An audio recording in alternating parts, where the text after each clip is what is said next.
میں بڑی دیر سوچتا رہا کہ پوچھنا چاہیے کہ نہیں پوچھنا چاہیے، لیکن چونکہ اب ہم بیٹھ چکے ہیں نشست میں تو میرا خیال ہے پوچھ ہی لینا چاہیے. اور وہ سوال یہ ہے کہ آپ نے ان کا ہاتھ تو دیکھا ہو. اچھا ویسے کتنا عرصہ پہلے یہ ہاتھ دیکھا تھا آپ نے؟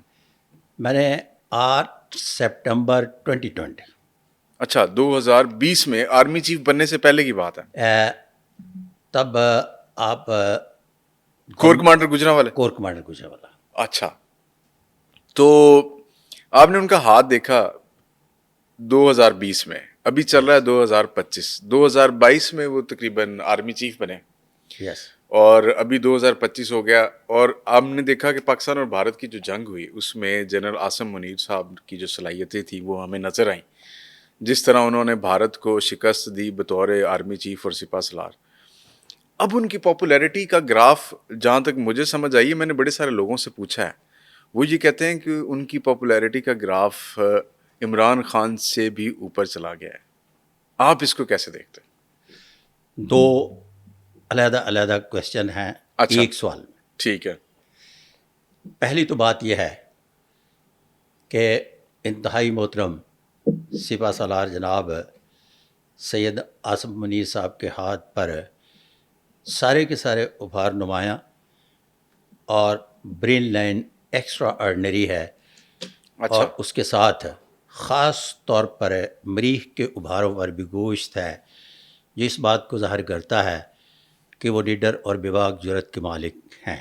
اچھا جب ان کا کمبینیشن برین لائن کے ساتھ بناتے ہیں تو یہ دو کمبینیشن اس بات کو ظاہر کرتے ہیں کہ وہ موقع محل کی مناسبت سے ڈسیزن لینا جانتے ہیں. اچھا دنیا میں کوئی بھی وہ لڑائی گھر میں ہو، شہر میں ہو یا ملکوں کی، ٹھیک ہے، جیتے وہی جنہوں نے ان ٹائم ڈسیزن لیے. ٹھیک ہے. اور یہ سب سے بڑی خوبی جو ہے ہمارے سپاہ سالار جناب سید عاصم منیر صاحب کے ہاں پائی جاتی ہے. واللہ عالم بالصواب. اچھا اب آپ نے جیسا کہا کہ اس سوال میں دو پورشنز ہیں. دوسرا جب شہرت کے حوالے سے بات کرتے ہیں تو ہر شخص اپنے حوالے سے شہرت لے کر پیدا ہوتا ہے. ٹھیک ہے. ان کی شہرت کا گراف جو ہے بحیثیت سپاہ سالار ہے. اور جب آپ دوسری شخصیت کی بات کرتے ہیں تو ان کی شہرت کا گراف جو ہے بحیثیت سلیبرٹی ہے. جب آپ سیاستدان کے طور پر کہتے ہیں تو یہاں میں یوتھیوں سے معافی چاہوں گا، وہ خود کو بحیثیت لیڈر تو بنوا نہیں سکے. واللہ عالم بالصواب. اچھا اب اس میں ایک چیز مجھے بتائیے گا، اگر جنرل عاصم منیر جنرل نہ ہوتے، کوئی اور کسی ڈسپلن میں ہوتے تو کیا تب بھی پاپولیرٹی ملتی؟ کیونکہ سم ٹائم یہ ہوتا ہے کہ کچھ ایونٹ آپ کو پاپولیرٹی دے کے چلے جاتے ہیں. تو اس وقت اگر کوئی اور آرمی چیف ہوتے شاید وہ بھی اتنے پاپولر ہوتے، یا یہ اگر کسی اور فیلڈ میں ہوتے تو بھی اتنے پاپولر ہونے تھے؟ پھر بھی وہ سید عاصم منیر ہی ہوتے. اچھا مشہور و معروف ہوتے اور لوگ انہیں جانتے اور اسپیسیفکلی اس تناظر میں جانتے اور بحیثیت سپاہ سالار ہی معروف ہوتے. صحیح ہے. کیوں؟ یہاں جب آپ سوال کرتے ہیں نا تو آپ اینکرز یہ بھول جاتے ہیں کہ مستقبل شناسی کے علوم و فنون کے بندے جو سامنے بیٹھے ہوئے ہیں آپ کے ساتھ ایک ہاتھ کرتے ہیں. اچھا وہ کیا ہوتا ہے جی؟ اپنی ہی بات کی نفی کر دیتے ہیں. اچھا میں بول کے گیا ہوں کہ سپاہ سالار کے ہاتھ پر دونوں ابھار مریخ کے گوشت پایا جاتا ہے. اور وہ کہاں پہ ہوتے ہیں سر ویسے؟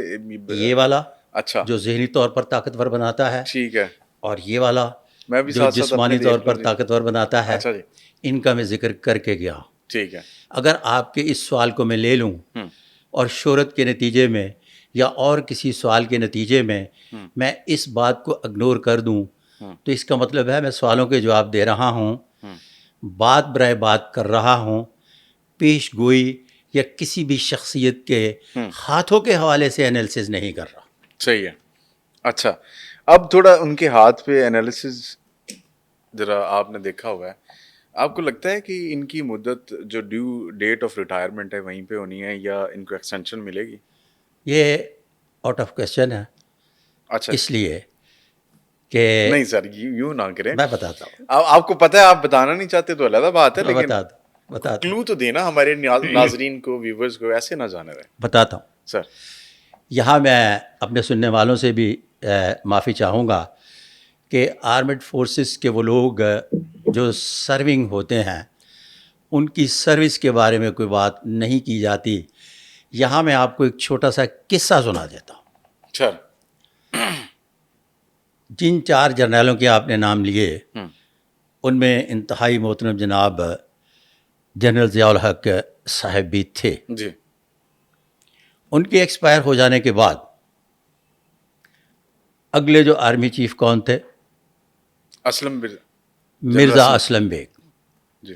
مرزا اسلم بیگ صاحب چاہتے تو ان کی جگہ آ سکتے تھے, لیکن انہوں نے مناسب نہیں سمجھا. ٹھیک ہے. اب یہاں مناسب نہیں سمجھا لفظ استعمال نہیں کریں گے, اس لیے نہیں کریں گے کہ پھر دوبارہ انہوں نے پالیٹکس میں آنے کے بعد اسی پوزیشن کے لیے کوشش کی جس پوزیشن کو وہ اس وقت لے سکتے تھے. اب اسی طرح سے معاملہ چلتا رہا.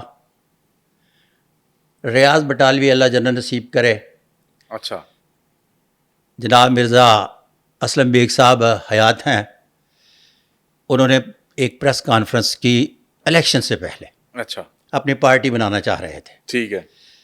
اب جب پارٹی بنانا چاہ رہے تو اس پریس کانفرنس میں انہوں نے فرمایا کہ میں الیکشن کے فوراً بعد ایک پارٹی بنا رہا ہوں. ٹھیک ہے. اور اس پارٹی میں جو میرے لوگ ہوں گے وہ الیکشن جیت کر آئیں گے. میں نے بڑے غور سے بات سنی.